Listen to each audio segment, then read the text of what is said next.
77 WABC invites you to a family fun day and softball showdown on July 20th with net proceeds benefiting Shriners Children's. John Sterling will call the game as the FDNY takes on the NYPD with special guests Dwight Gooden, Art Shamsky, 77 WABC hosts including Sid Rosenberg, Anthony Cumia, Lionel, Dominic Carter, and many more. For more info and to buy tickets, go to ShrinersChildren'sChampions.org. That's ShrinersChildren'sChampions.org.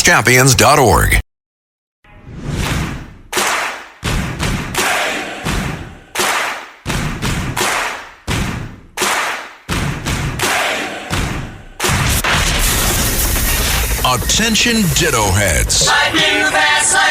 Attention Bo Scouts. Goes by the pseudonym Bo Snerdley. It's time for the Soul of Excellence. He is a radio host here in New York. The Rush Hour is on the air. Rush.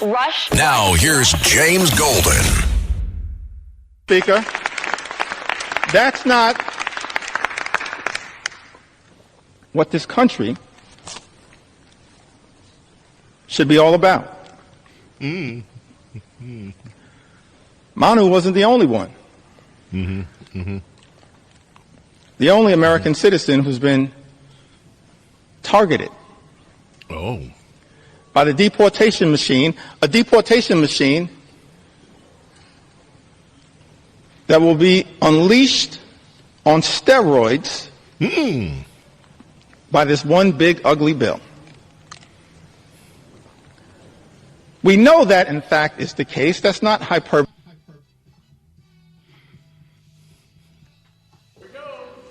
On this vote, the yeas are 218, the nays are 214. The motion is adopted.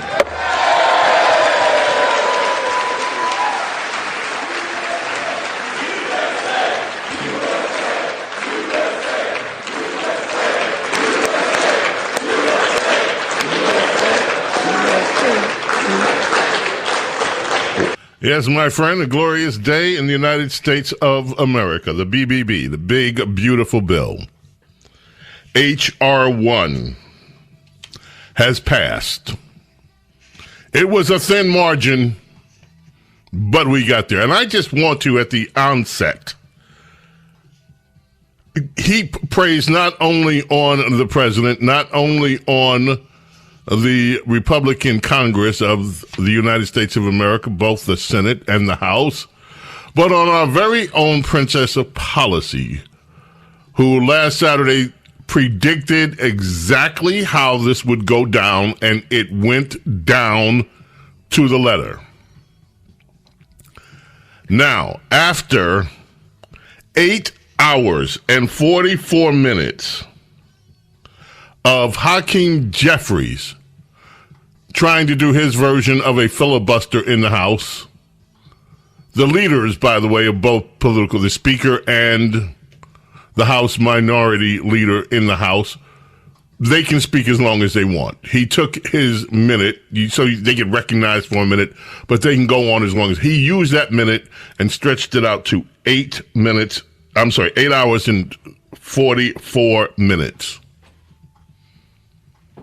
And then they took the vote. And you heard the results. And after the vote was taken, Speaker of the House Johnson had a few words to say. Not 8 hours worth, not 8 hours and 44 minutes worth, but more effective. And this is what he said. Hey, listen, how about all the wins for the president and this party? Here's just a sample from the last 2 weeks. The headline today will be, "The one big beautiful bill passes the Congress," okay?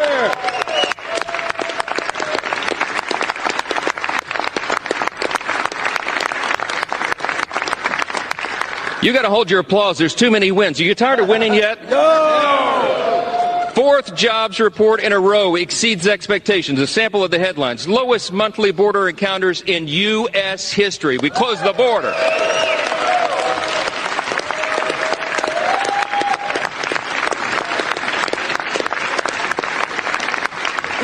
Last couple of days, a new trade deal with Vietnam and all the countries of the world around the world lining up for that. UPenn agrees to ban biological men from women's sports.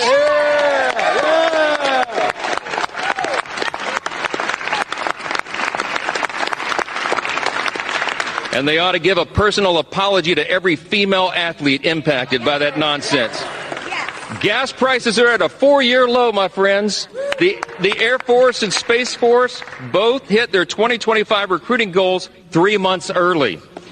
Israel is agreeing to a 60-day ceasefire with Hamas. Successful strike on Iranian nuclear sites handles that problem. That's exactly right.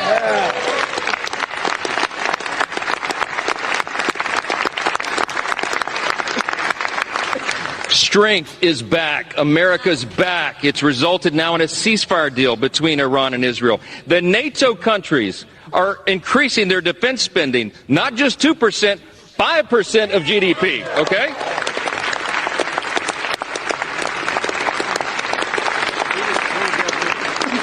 The president got in charge and got a Rwanda-Congo peace deal. The Supreme Court ended nationwide injunctions. How about that?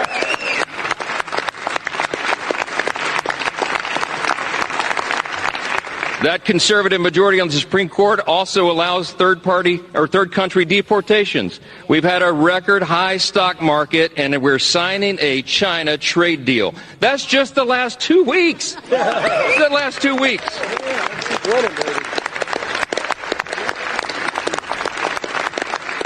Yes, ladies and gentlemen, it has been an incredible period of time culminating today in the passage of the big, beautiful bill. Democrats have been demonizing this.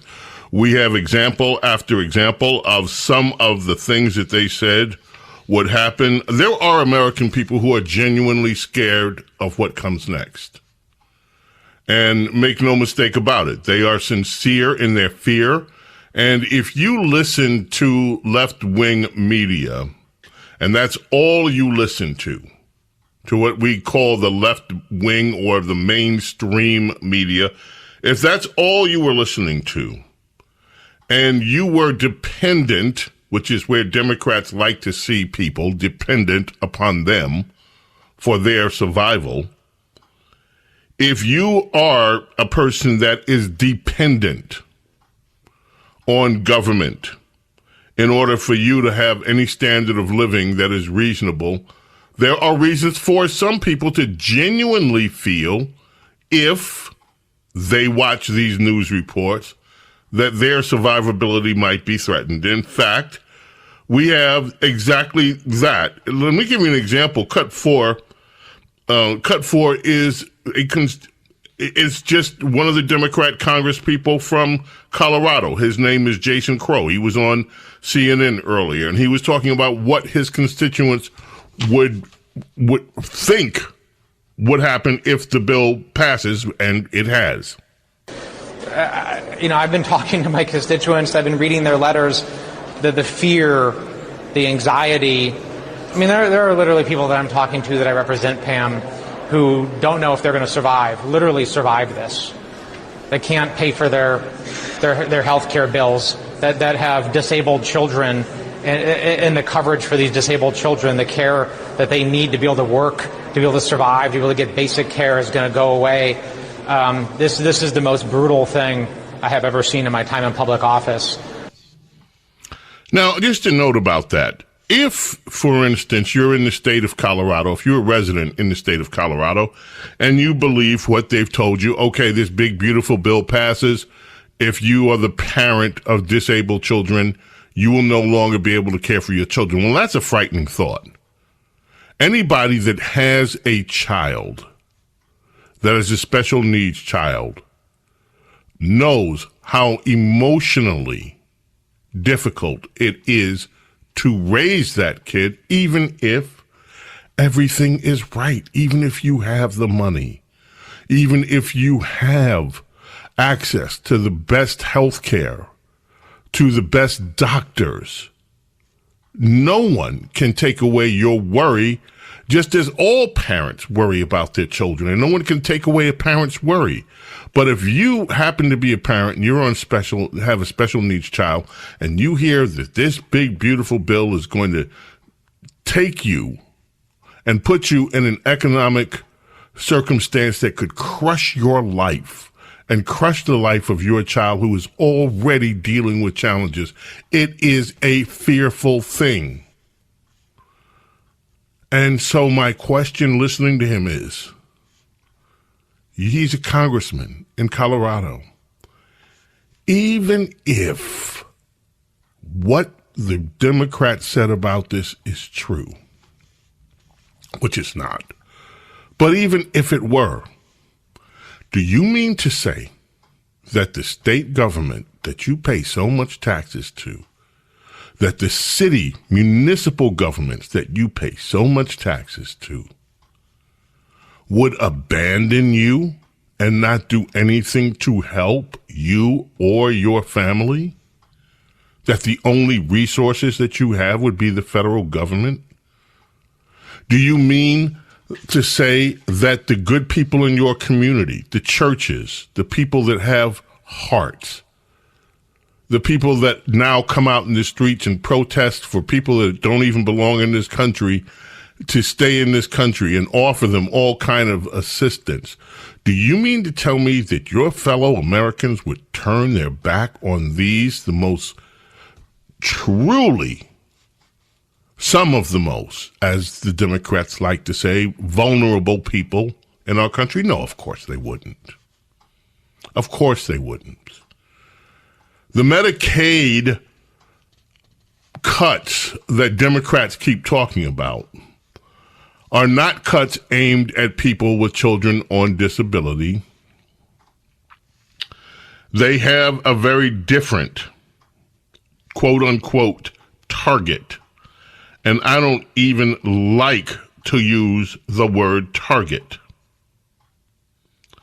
But there is a reason that Medicaid became an issue. And is an issue that needed to be addressed. So you have this congressman from Colorado, Jason Crow. But there's another congressman, too, from Florida. That's Cut 9. And he explained what is going on with Medicaid, with Medicare, in this budget. Not to mention the fact that they continue to spin this lie that Republicans are eliminating Medicare and Medicaid. Let me be clear. Yep. If you are an able-bodied male or female who can go to work, or you're an illegal alien who is criminally here, then why should you be being paid for by taxpayers on Medicare and Medicaid? This doesn't eliminate those who are in need of these benefits. Look, I was adopted at 9 years old by my grandparents. These are people who relied on Medicare, Medicaid, Social Security. When my grandfather had quadruple bypass, he relied on disability. You think that I'm going to touch any of that to hurt our elderly or to hurt those who are in need? Absolutely not. And neither is any other Republican. What we will do, though, is stop the waste, fraud, and abuse by able-bodied men and women who are taking advantage of the benefits, or criminal migrants who are here and who are on benefits that they're not deserving of. Now, that, of course, Congressman Corey Mills from Florida. The truth about it. And now here's another thing. Social media. There's a guy, I don't know this guy's name, don't know who he is, Cut 6, have no idea who he is. But this is from the perspective of a man on the street. That street happens to be on social media, but here we go. So to the Democrat speaker that won't stop using his magic minute in the House, whatever you say isn't working, buddy. You know why you're trying to keep all those people on Medicaid? You know just as well as I do, they survive off Medicaid illegally. Here, I'm going to tell you how. You're on Medicaid, right? You go to a doctor for free. They write you prescriptions. Those prescriptions get filled for free. A lot of times they are narcotic prescriptions. People then take these prescriptions, fill them, and then illegally distribute them on the streets. You can't tell me this doesn't happen. I've seen it happen 1,000,000 times my entire life. I had family members that did this same scam. It's a thing. It's been happening for 50 years probably. And that's how they pay all their bills. Because you get thousands of dollars a month off of this scam. And that, my friends, is how you commit Medicaid fraud. That's just one of the ways. There was an amazing bus the other day with healthcare, hundreds and hundreds of players from around the world involved in the fraud. Republicans are trying to finally bring some accountability to these massive programs. They are trying to rescue the American taxpayer from the Democrat Party's infrastructure of greed, waste, abuse, fraud, and political power that was derived from all of that. 1940, Fontella Bass born, U.S. American singer, pianist. 1965, this one went to number 4. Across the pond, it reached the top 11. Passed away in 2012. 72 years old. The voice lives on, Fontella Bass. James Golden, Snerdley. Keep it right here. The Rush Hour with James Golden on the Red Apple Podcast Network. The Rush Hour with James Golden. Entertaining and informative on the Red Apple Podcast Network. The year was 1949. Johnny Wilder, singer from Heat Wave, was born. One of the most incredible groups of the era. Not just incredible groups, but one of the most incredible songwriters ever came out of this group. Rod Temperton. You know Rod Temperton's music. Everything from Thriller, Rock With You, all the Michael Jackson hits, so many George Bensons, Heat Wave, all of it. Rod Temperton, just amazing. Let me quickly turn to this one from Senator Joni Ernst. Bet you didn't know this was in the bill either. Too many of the idle rich are living high off the hog, collecting government checks for not working, while at the same time earning $1 million or more from some other side venture. Thousands of out-of-work millionaires were paid more than $271 million in unemployment assistance during just the first 2 years of the Biden administration. In 2022, the most recent year data is available. Nearly 6,000 millionaires were paid almost $58 million in jobless benefits. That's about $10,000 each for each millionaire to not work. My amendment ends freebies for freeloading fat cats by disqualifying anyone making $1 million or more from being eligible for unemployment income support. That was in the big, beautiful bill. That passed as well. Now, Dr. Nicholas, America's Doctor, and I have been texting. He has a prediction about this bill that we need to hear.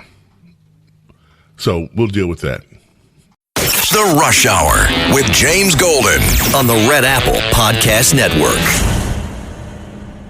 The Rush Hour with James Golden. Entertaining and informative on the Red Apple Podcast Network.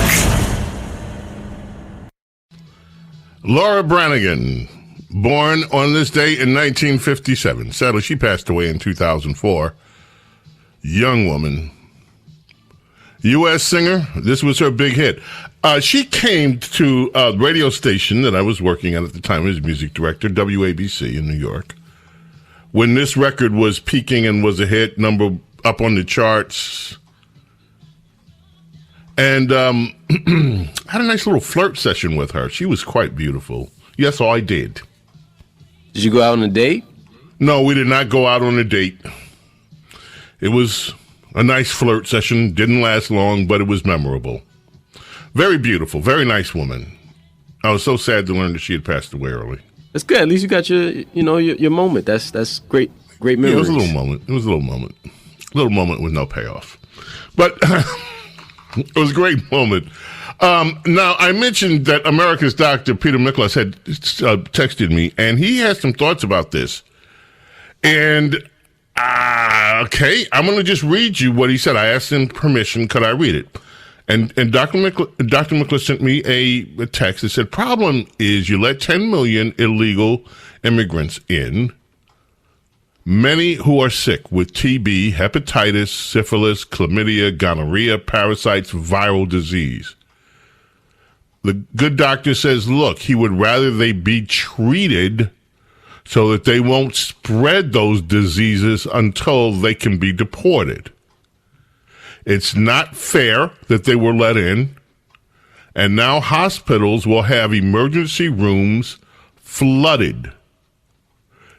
Attacking healthcare, food, SNAP benefits will cost midterm seats in the Congress, is his prediction. And okay, I want to just say that, and he goes on to tell me, he sent me a story about tuberculosis, which was once a disease in decline. Now it is a resurgent disease, and healthcare officials are puzzled. Why? Untreated diseases will spread when you cut healthcare. Tuberculosis is rising all over the country. Think about that. The next time you're riding in the subway, somebody's coughing next to you. Drug-resistant tuberculosis is horrible. You take medication access away from people, legal or illegal. They end up in the emergency room. Then the asthma attack costs $10,000 instead of $50 of meds. There's a lot there to unpack. And I respectfully say, Dr. Nicholas, one of the reasons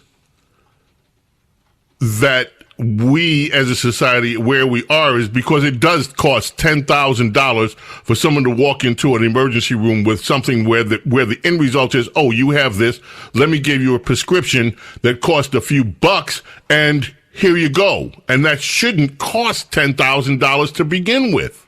And that's one of the things that we as a society need to work on, the obscene cost to get health care. I have a friend who went into, she was dehydrated, working out in the gym, heavy workout. She fainted. And she knew it at the time. I'm dehydrated. But the gym, of course, afraid of being held liable, called an ambulance. They chartered her off. She gets to the hospital. They say, oh, you're dehydrated. Here's some saline. Pumped her with a little saline, some water. Okay, you can go. $13,000. That is obscene and ridiculous. And people have been feeling gouged by the way this system has been set up forever. And that does need to be addressed. And I'm not disagreeing, by the way, with his take, because frankly, he's the doctor. I'm not. I don't know enough about this, but I do know one thing. I know politics. And I do know what happened with SNAP, for instance, and what happened with Medicaid. These programs were intentionally bloated by the Democrats. And it is not fair to American taxpayers to have to pay for people to be on programs when they are in this country illegally, period.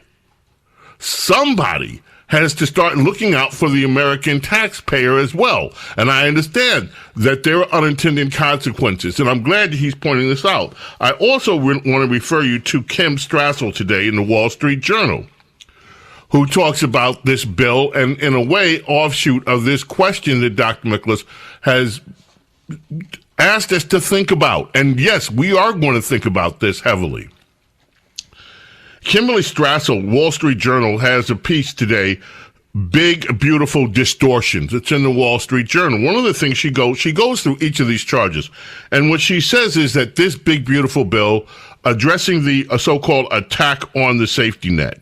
Repeat and repeat again. Republicans are not cutting spending on Medicaid or food stamps. The House and Senate bills merely slow these programs' unsustainable rate of growth. Republicans accomplish this by implementing modest work requirements for able-bodied adults, by pushing back on a scheme states use to inflate federal Medicaid spending, and by asking states to be more diligent in identifying fraud. Our recent breakdown of the CBO forecast of who would quote-unquote, lose Medicaid by 2034 shows a population of able-bodied adults who aren't complying with the work requirement that already exists, illegal migrants, and people who qualify for other subsidized coverage. So it's not even in these cases like they're going to be left off. And by the way, this cut thing, which is something that Rush used to spend a lot of time with, there are no real cuts. What they're doing is slowing the rate of growth. And all of that ties into the discussion I had the other day on baseline budgeting, where they project these growth into the future. Now, I'm still trying to get some clarification whether the Senate bill is addressing the obscene nature that we do budgeting in this country, which is this baseline budgeting nonsense. So in reality, there are no cuts. The rate of growth has been cut. Some of these other things we do need to discuss. And I think that Americans, I was talking with during the break. Jonas and I were having a discussion about illegal immigrants. And one of the things that came up in that discussion is something that many of us know, I think, intuitively. Whenever the thoughts come to, number one, we're losing workers, we need these workers for, Democrats use them like slaves. You remember the Vermont Congresswoman, Becca Balint, who said that we need immigrants to wipe our asses. She literally said that. You have others, we need them to pick the food. It's like they're the same party. We need those to pick the cotton. Right now, we need the illegals to pick the food and to do whatever. But keep in mind this. There are millions of people who have been trying to get in this country legally. And because of this immigration backlog, this flood from those who chose illegality and a Democrat party that chose illegality so that they could benefit politically from it, there are people who have been waiting for decades to come in this country. And we need to fast track and vet those people that would legitimately help this country in ways that people say we need help, and make sure these people have been waiting. They have already demonstrated that they respect America enough that they will follow America's laws. Those people need to be fast-tracked if there are areas. I've also seen social media, and this I cannot verify, except for anecdotally the things I've seen on social media, where Americans saying, I got a job in construction. Haven't been able to do that in over a decade or two. And it is just possible that Americans do want to work in some of these jobs. So, yes, there is a lot. And by the way, the conspiracy theories, the theorists are out here.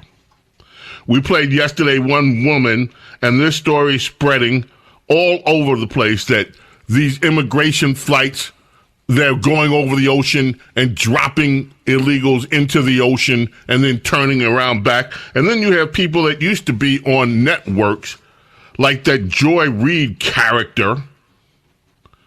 14, it'll speak for itself.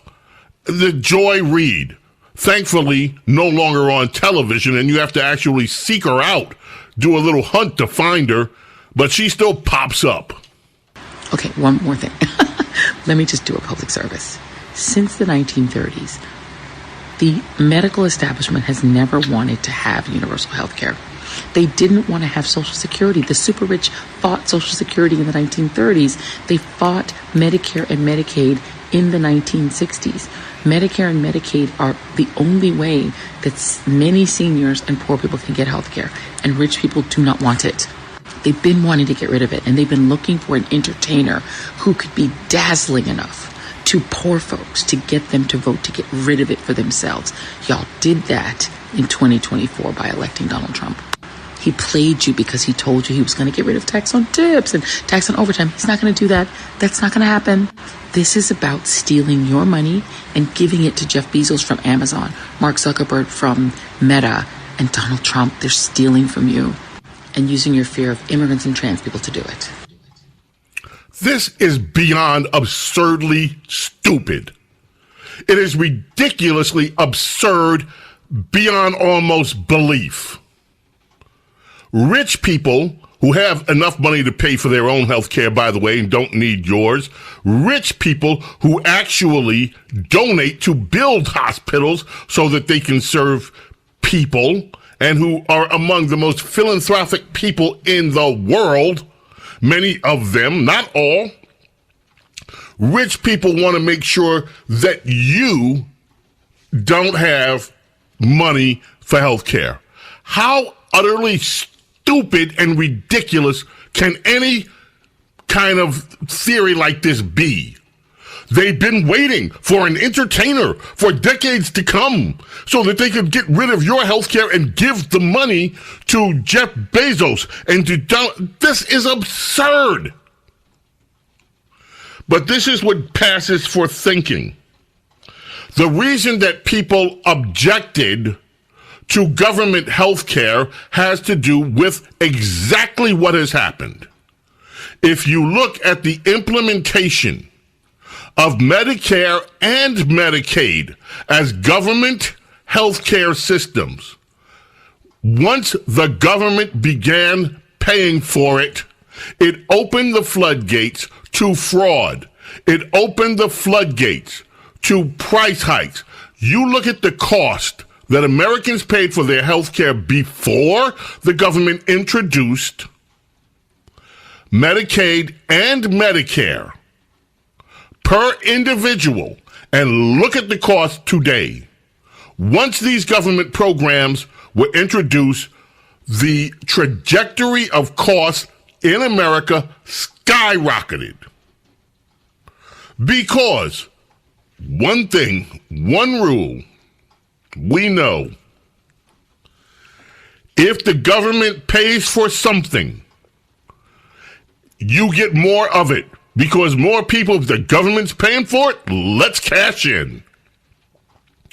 If the government subsidizes anything, it grows exponentially. Now, Joy Reid and all these other liberals will never address common basic economics 101. They won't do the research to look in. Instead, they offer some wackadoodle, asinine theory about why the rich people want to oppress the poor people, because rich people that are just living their lives, who've earned their money, by the way, most of them, by their own work. I mean, there is the class, the trust fund baby. I'm not talking about those. The people that have earned the money have it in for the poor people, and they want to strip them of their... What possible sense does that make? And what kind of brain do you have to concoct that kind of nonsense? James Golden, Snerdley. Oh, yes, the Platters. This is less of a problem now these days. The Platters, 1959. This one went to number 1. All across the United States of America. The Mad Men days, the Mad Men. Back everybody had a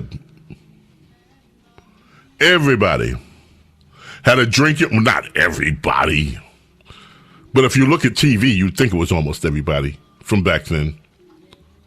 Had a drink in one hand and a cigarette in the other. And this, of course, from the Platters back then. It is the birthday of David Lynch from the Platters.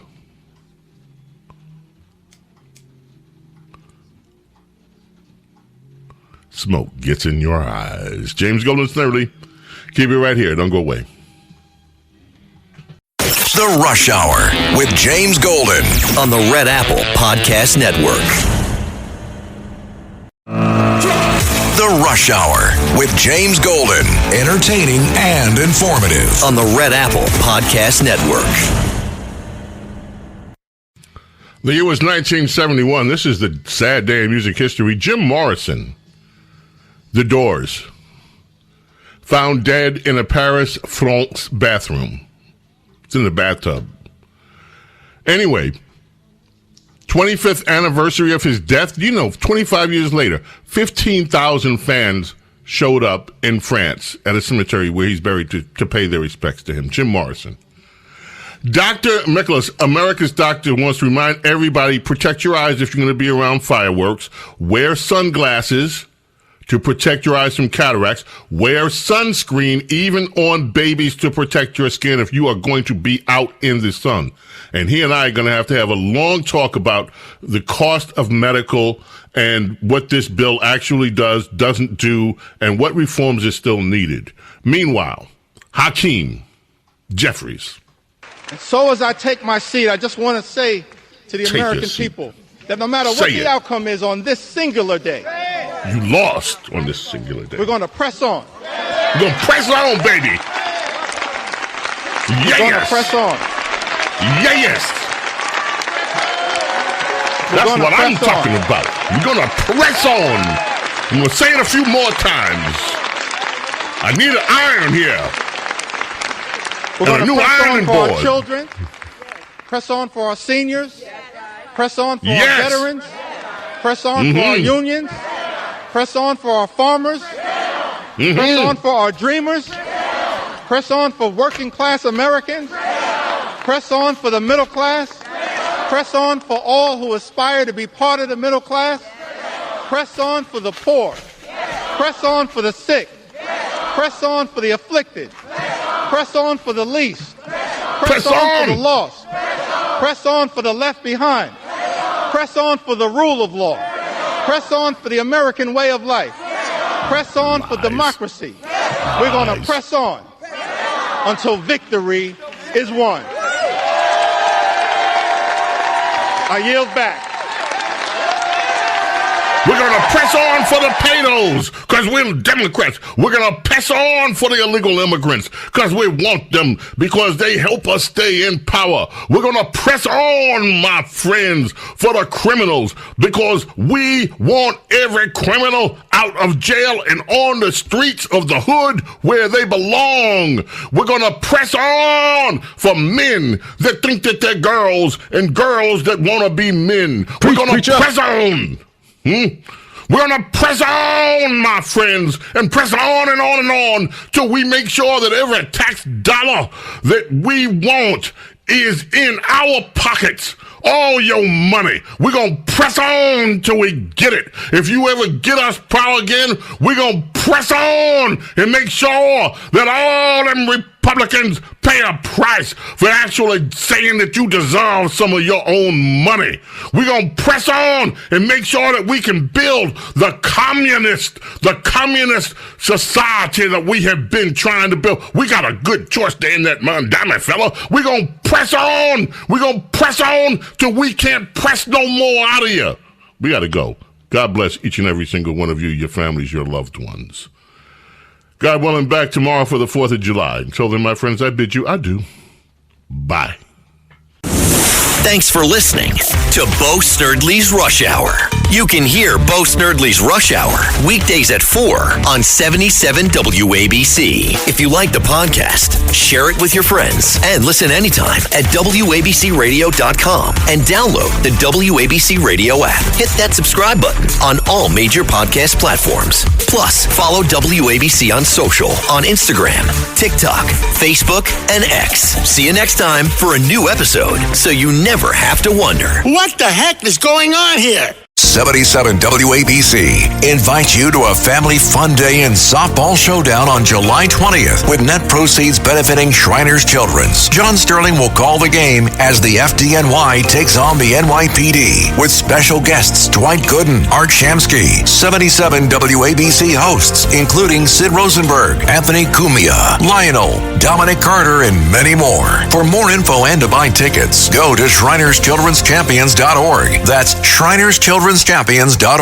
Greg Kelly here for Colonial Metals Group, China's leading the largest anti-American alliance since World War II, one that's already dumped U.S. bonds, grabbed 43 million acres of our farmland, and is plotting to dethrone the dollar. That's why IRA and 401k savers are protecting their savings with gold. Go to freegoldguide.com/Kelly or call 800-655-5186 for your free gold guide on how to protect your wealth with gold 100% tax-free.